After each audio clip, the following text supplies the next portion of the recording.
रायपुर की 150 साल पुरानी सेंट्रल जेल बनेगी शॉपिंग कॉम्प्लेक्स। तो नमस्ते, मैं सोनी। रायपुर के दिल में बसी 150 साल पुरानी सेंट्रल जेल अब चर्चाओं में है। चर्चा इस बात की है कि क्या Raipur central jail shopping complex बनने जा रहा है।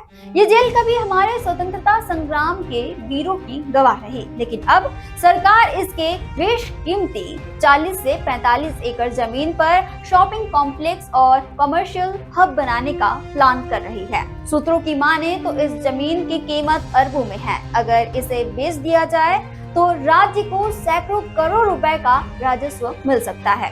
वही पैसा आरंग के गोंडी गांव में 4000 कैदियों की नई विशेष जेल बनाने में खर्च होगा।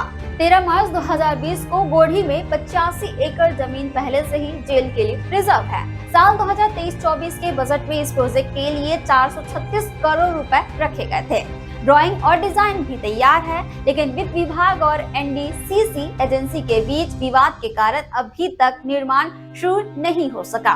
वर्तमान में रायपुर की जेल में क्षमता से 2 गुना कैदी मौजूद हैं। प्रदेश की जेलों की कुल क्षमता 12,281 कैदियों की है, जबकि मौजूदा कैदी संख्या 20,000 से ऊपर है। रायपुर जेल में ऐसे भी कैदी हैं जो नक्सली हैं या बड़े अपराध कर चुके हैं और सजा काट रही हैं। राज्य के गृह मंत्री विजय शर्मा ने कुछ महीने पहले विधानसभा में राज्य की अन्य जेलों के साथ साथ रायपुर जेल की हालत भी बताई थी। उन्होंने बताया था कि 1586 कैदियों की क्षमता वाली रायपुर सेंट्रल जेल में उस समय 3076 कैदी रखे गए थे, यानी क्षमता से लगभग 2 गुना। रायपुर की जमीन पर सरकार की नजर है। शहर के पॉश इलाके में स्थित इस जमीन की वजह से हर सरकार की नजर हमेशा यही रही है। पिछली सरकार ने भी इसको शॉपिंग हब बनाने का सोचा, लेकिन ऐतिहासिक महत्व और सुरक्षा कारणों से इसे रोक दिया गया।